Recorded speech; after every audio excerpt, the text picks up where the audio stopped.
Hello and welcome back to Inquisitor Martyr. Last time we continued on with the whole storyline surrounding Caius Thorn and the Stormwatchers, and we will continue on, and we get to drive the Crimson Wanderer.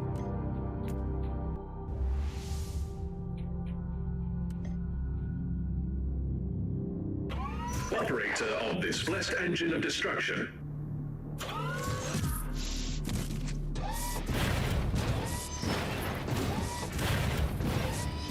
Guess we go this way.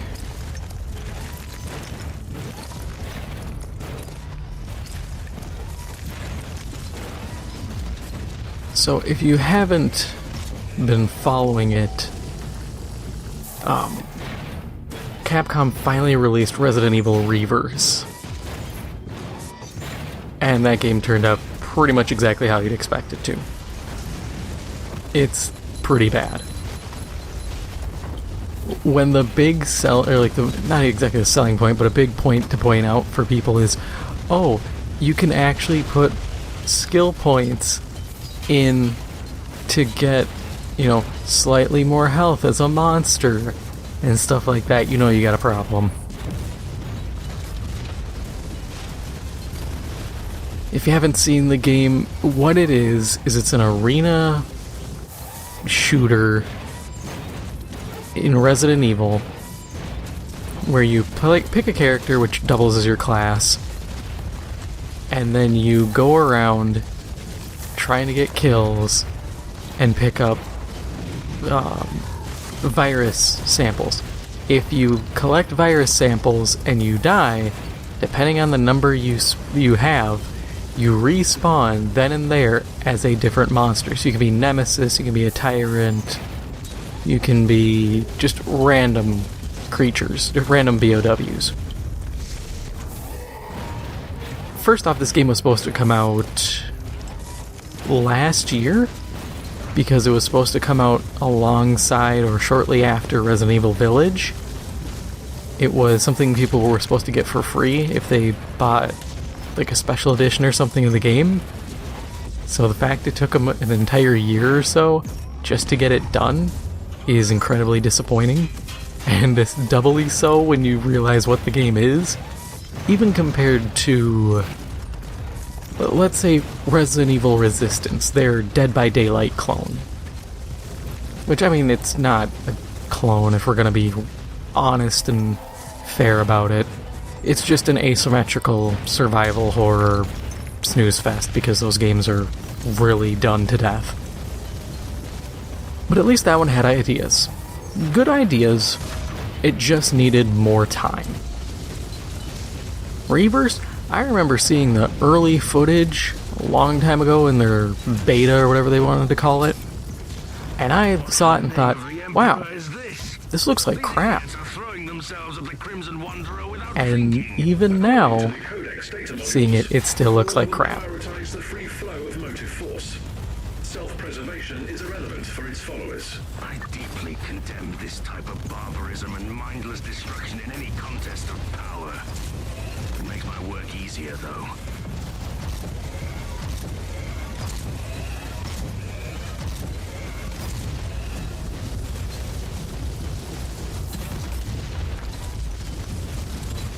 But it's such a bad game. I knew it was going to be bad when I saw it because there was nothing behind it. It felt like... People make the argument that this could be said about Umbrella Corps, that it feels like a college project.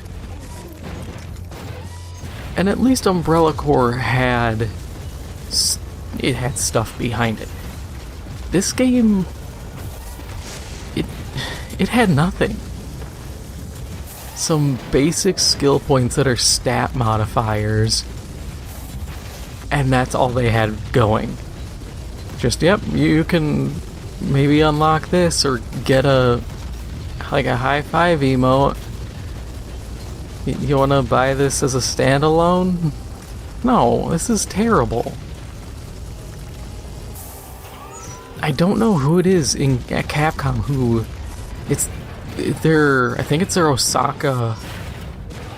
I think it's Osaka's their main, branch. It's there or Kyoto. either one, I can't remember the exact location, but someone there has to be just signing off on these games and just either not at all aware of what they are, or they just don't care about their job. And they just look at it and go, yeah, sure, what the hell, why not? I gotta make it look like I'm doing something so the boss doesn't fire me. Sure, I'll sign off on your project. And if it's some directive they have of we have to add some little extra game mode to incentivize people to buy our games, I feel like they kind of need to just not do that and instead put those resources into the main games. I have fought on the battlefields of countless worlds, but even I find the intensity of this. Because alongside that, there was the release of the new Resident Evil Village DLC, the whatever of Rose. All I can think of is Rule of Rose, and that's a different thing. But I watched a playthrough of it because I wasn't going to buy it. And it's just running through the same locations. Hey, do you want to go back through Castle Dimitrescu? Here you go. Hey, do you want to run back through House of Benetivedo? The creepy doll lady? Here you go. It's just some new set dressing on existing locations. It felt so boring.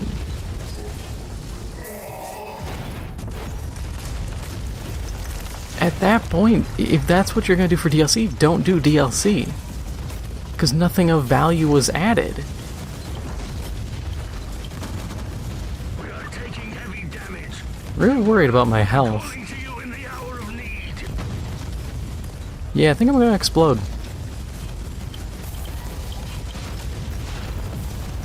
Yep, I go bye-bye.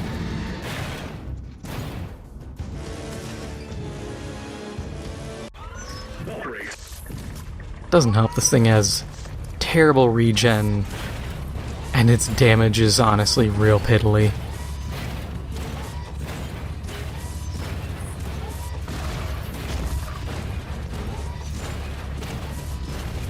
I guess I just have to stop and whenever a fight ends, just wait. But back to Resident Evil, it's just so peculiar how honestly just mid their extra content is. Mercenaries mode stuff is cool, but I think what they need to do, if they want to have extra content, it needs to be either Mercenaries or just bring back raid mode. Honestly, what it should be is raid mode should be a separate game. And then it kind of, you have your RENet account and you connect the games to your account and it says, oh, okay, you have Resident Evil Revelations 1, 2, you have all this other stuff, or you bought the packs exclusively for Raid, and therefore you have the characters unlocked. By Resident Evil 7, oh, you get Lady Dimitrescu and her abilities. You get the maps that are correlated to Resident Evil 7, or you buy the Resident Evil 7 pack for raid mode. This way, every game contributes to a greater game.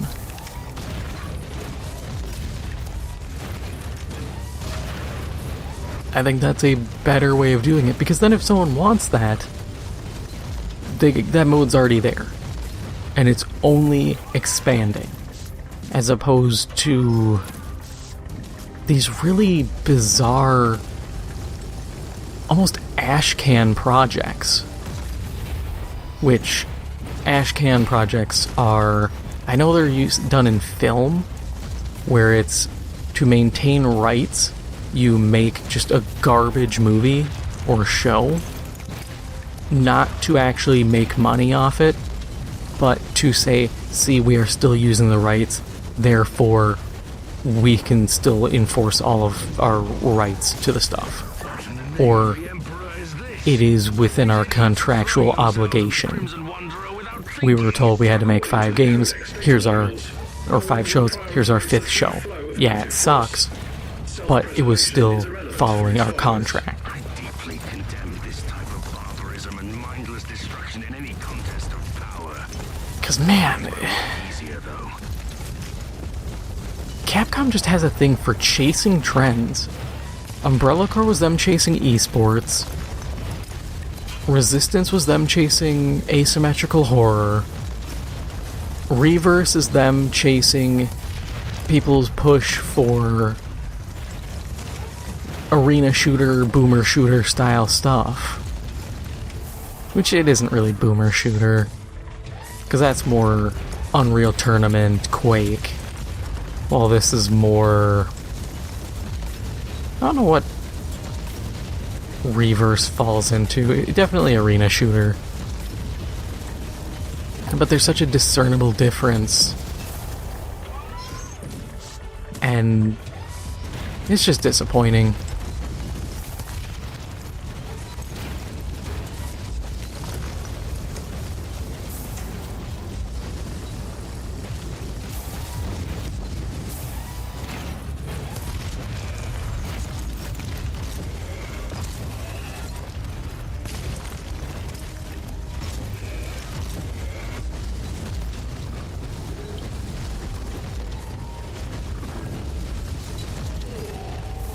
Going with that, I also saw on the PlayStation Twitter, they mentioned some new sci-fi asymmetrical horror PvP. I kind of just started falling asleep at that point. Honestly, I'm tired of that genre. Because everyone and their mother is just going, I can make a 4 versus 1 game, and they're not good. I've made Predator Hunting Grounds videos on my channel, and even I sit here and go, yeah, Predator kinda sucked. The balance is terrible, and all these games suffer the same problems. There's not enough behind them. They really like making the player just unable to fight back, or if you can fight back, you do so ineffectively. Game? Can I... Game? Oh, hang on. You can't walk around that.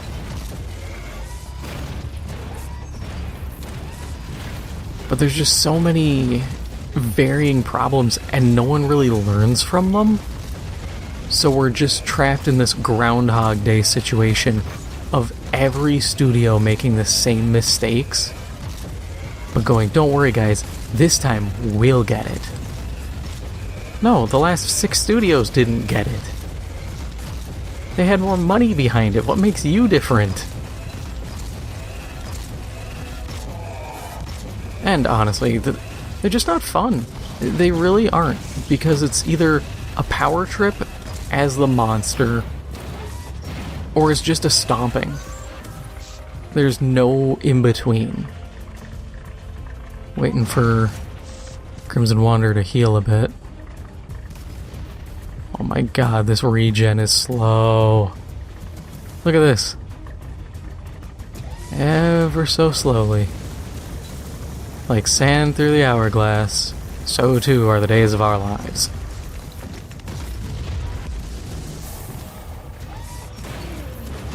But it's tiring, because I know these studios can do better. I will keep saying it till the day I die. A great game was Section 8. Very forgotten game, Section 8 and Section 8 Prejudice. You'll never find a copy of Prejudice because it was a download-only game, and it got taken off, I believe, every market front. So if you somehow have a digital copy, you still have the files, you have a game no one has. And it's a shame, because they were really good. Yeah, they definitely could have used some work, but I think a sequel, a 3rd game, would have done just that. If they had done what they did with those games, and had the armor customization of Halo, I think they'd still be very popular. But I think part of the problem was they were also...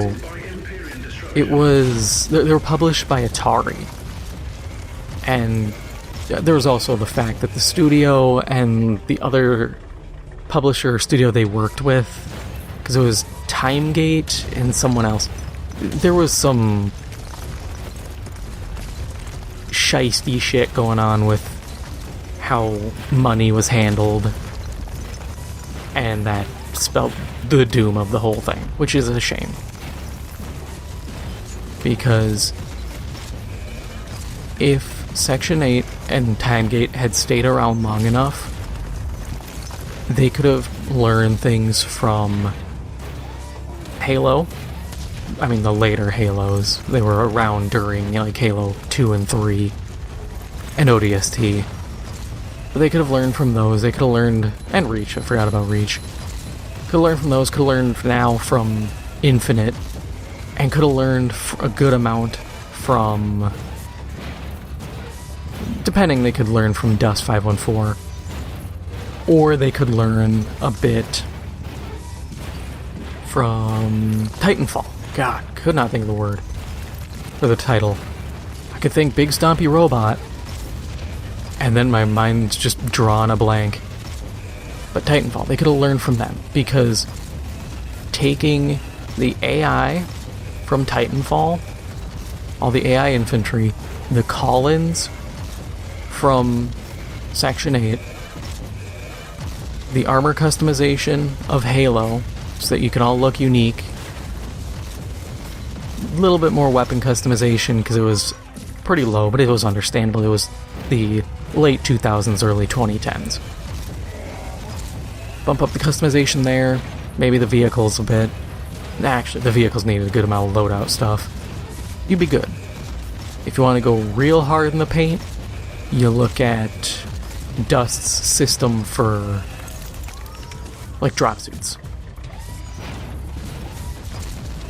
Honestly, the drop suit system, as complex as it is, since it's essentially EVE Online's ship customization, or ship loadouts, so high slots, low slots, medium slots, power grid, and CPU capacities, all that stuff. Some ships, and by extension some drop suits, can only equip certain weapons, so on and so forth. It has potential. It does require a little bit of thought. You know, a little bit of forethought, more than your average kind of brainless shooting.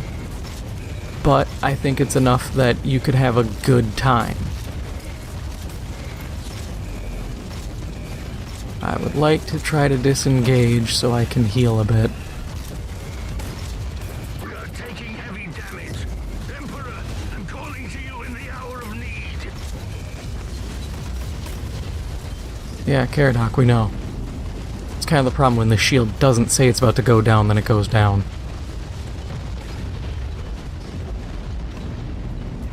I don't think we're gonna make it. I think we're on a third run on this mission. Oh, we got a bit of healing. Somehow. Emperor gave us some of that Imperial lean. We're getting turned. And we win. A trophy worthy of the Crimson Wanderer. This traitor has given himself fully to darkness and corruption. Still, I wish there'd been another way. Doesn't help. Targeting is also literally just the game saying we'll pick someone at random, have fun.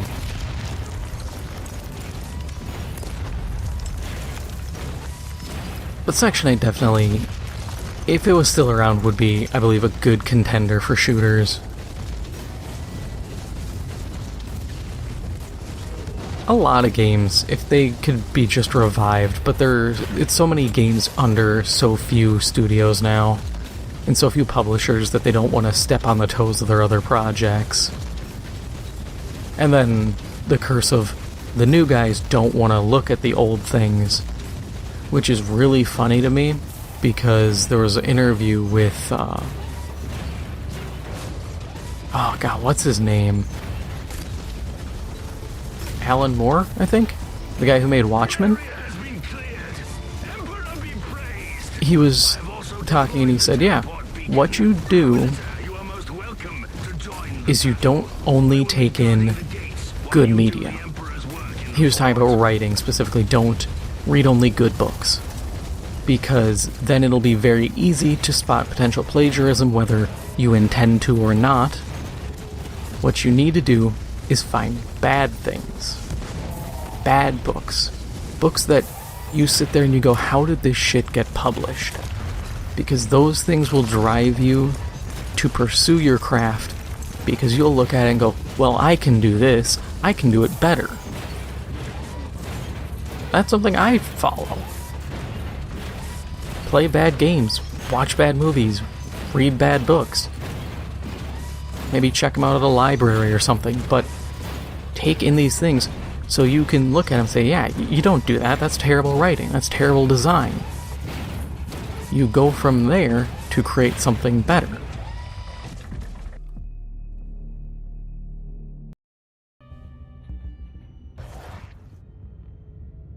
Emperor's power was so strong he crashed my damn game.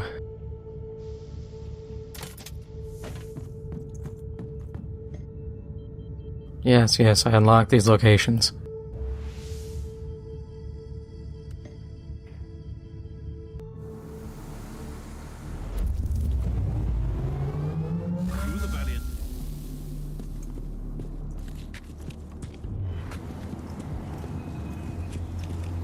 Ooh, find the main warp rift.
What is your status, Inquisitor?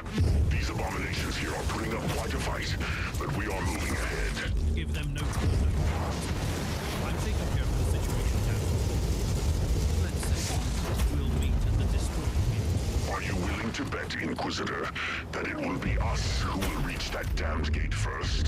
Should we make this skirmish even more? With the way game development has gone as of late, if someone told me, oh, well, the devs suck, I don't even take it as an actual just anger. I don't take it as anger anymore. 10 years ago, yeah. Even 5 years ago, I'd look at it and go, oh, you know, lol, someone's butt hurt. But now, when you see stuff like Saints Row, when you see a lot of these new games that come out that are broken all to hell, Call of Duty, Modern Warfare 2, this game has a glitch where if there's a VTOL and you pull a riot shield and look up at it and it shoots your shield, you become invincible. You just stop taking damage from anyone. A game that pulls in hundreds of millions of dollars a year with the game will release by one studio but have 8 other support studios helping in various ways. Has teams of over 1,200 people per year working on them. It's still buggy as hell. So many issues. There was reports where the UI didn't work and you couldn't access the store. You know a game is broken when you can't give them additional money. Because games will screw up. They will let the actual game implode before they will let the shop break. And Modern Warfare 2 did it. But it shows that how bad these games are now. They're so buggy. And it's things, especially when it came to Modern Warfare 2, it was reinventing the wheel continually. The UI, the head guy they had do the UI worked for Hulu. People were trying to figure out why this UI sucks, because it was meant for a streaming platform. That's why when you look at camos, you scroll over roughly one category at a time. So when it comes to this game getting its DLC continually delayed and taking a year for something that will probably not be worth a year's worth of work, yeah, it's dubious. And I've said it before, it's probably, as we've seen with a lot of stuff, nepotism. Hell, the stuff going on with Twitter. I know a lot of people, the whole Twitter thing, people are meat riding on both sides. You got people doing it for Elon, you got people doing it for anybody who hates him. Me, I'm just kind of watching this like, I don't really care either way. I don't really care what a billionaire spends his money on.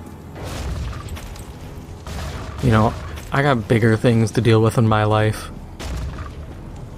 But you start hearing the horror stories. Reports of 10 managers per developer for the site. What do you need 10 people managing one guy for? Or are you telling me you have a manager who manages the manager who manages the manager of the manager of the manager of the manager of the manager of the manager of the manager of the guy who manages the developer? If you got 10 layers of managerial staff for one dude, I can't even say that's nepotism. That is new levels of corruption, laziness, just horrendous shit. And there's stories where these people are going, yeah, I was rejected verification. So, you know, the dumb little check mark that essentially results in people developing brain fungus and being morons. They're going, yeah, I was denied that. And then a few days later, I'd have a member of the staff email me or DM me and saying, hey, I can verify you for 12 grand. People were hustling and selling, and I'm wondering how many people actually paid for it. How many people said, oh, 10 grand, 15 grand? What's the highest they milked out of some moron? Because those numbers, people don't consistently pull those numbers out of their ass.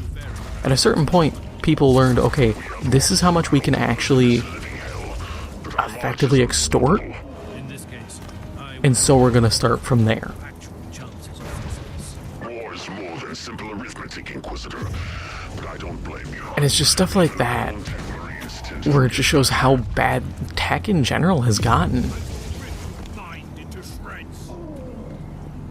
So I look at game development and think, oh, yeah, we probably have that same thing. I bet if anyone actually audited some of these studios, you would find the same things.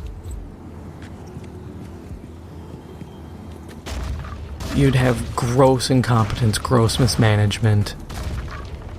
Because I always look at games of yesteryear. I started making games in high school. I started with Dark Basic. If you know what that is, one, you probably deserve a veteran's discount or at least an AARP card. But on top of that, if you know what it is, you know it sucks. There is no help. Dark Basic is flat out the most... It's called Basic for a reason.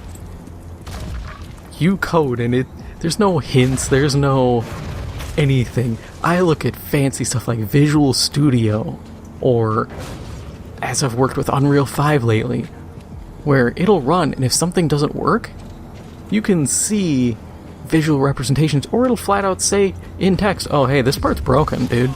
It didn't do anything. The code just ceases here. Dark Basic, it was just, oh, something didn't work. Help you know what you're looking for, dude. And I did very basic stuff in that, because I didn't know what I was doing, but I was still making stuff. And I look at that and I think, okay, that's incredibly rudimentary and crude. Assuming people have better things, I mean, hell, at the time Visual Studio came out, so it was out, so people were obviously using that, or engines that were more cogent. But they could use that, and they were able to make great games. See everything from, I would say, 2014 back. Some of those games, yeah, they had bugs. But they didn't launch in such broken states. Yeah, there were the anomalies, you know, big rigs off the road, everybody will always pull that one out. Oh, what about that game? Yeah, a game from 2000, from the PS1, I think, that if I remember correctly, also had, what was the guy? Sergei Titov? The dude who worked on War Z? Had, I want to say his name slapped on there. I remember, oh god, I remember back when people were really digging into War Z, until they just stopped caring. They were looking into everything that guy's name even was remotely affiliated with, and it was just, it was a dumpster fire after dumpster fire. But even then, there weren't a lot of bad games. Or there weren't a lot of buggy games. There were certainly bad games. But it's just weird seeing it now. Everything's a lot easier. Systems damn near make themselves at this point. And for a lot of these games, it should be as simple as reusing some of your stuff. Prime example with Call of Duty, their UI. The Modern Warfare 2019 UI worked fine. There was nothing wrong with it. Reinventing the wheel just sounds like you're trying to say, hey look, please don't fire me. I offer an important service. Who else can be your UI UX guy, huh? I made this UI, isn't it neat? You can scroll, you can look at things. Yeah, but the old one was fine. It's weird. I'm sorry if I always come off as grumpy. It's just, you start to see the pattern and it really starts standing out. And it becomes a matter of you look at it going, what's going on here?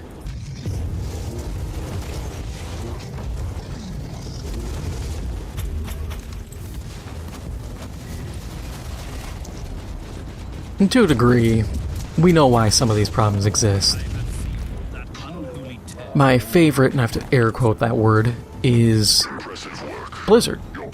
Jason Schreier being like, oh, well, I knew about all the sexual assault and harassment, all this stuff, but I didn't want to act on it because I didn't want to essentially out anyone yet. Sat on it for years. And I'm thinking, you're a reporter. This is news.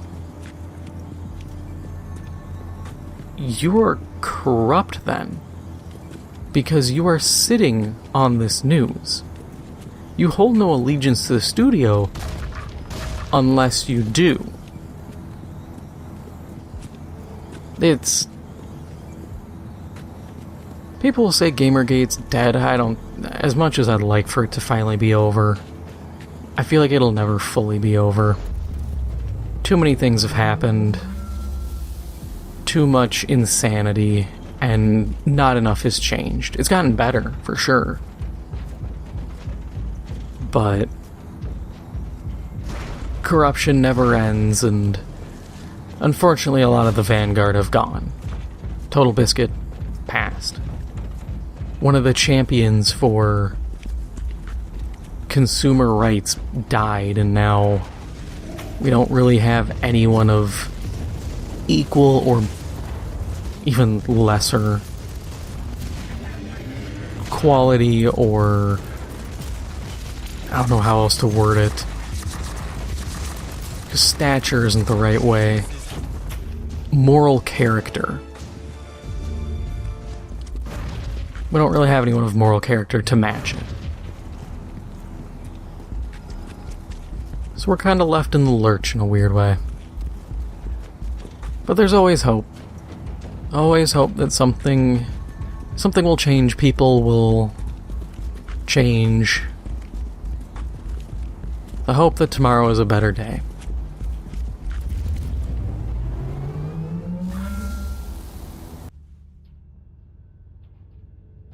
Oh, gotta talk to Caius. Inquisitor. The conclave. We are satisfied. Alright, and that is all for now. If you enjoyed this episode, make sure to hit the like button, helps out the channel a lot, and if you haven't already, make sure to hit the subscribe button. Thank you for watching, and I'll see you in the next one.